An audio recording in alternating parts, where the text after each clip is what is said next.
Yes, hello guys. Ipapakita ko sa inyo kung paano naman ang way ko sa pag-aadobo ng pusit. Pagkatapos nating maigisa ang kamatis, bawang, sibuyas, ilagay natin ang pusit. Pigain na rin natin ang ating ginadgad na luya. Juices lang yung kinukuha ko sa luya para pampaalis lang ng lansa.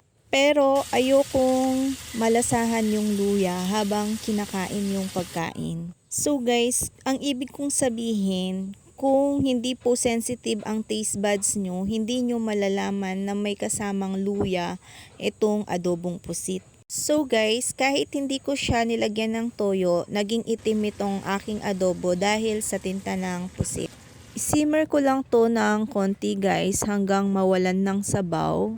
Nilagyan ko na din po pala siya ng brown sugar. Ang magiging outcome ng aking adobong pusit, blended ng alat, asim at tamis.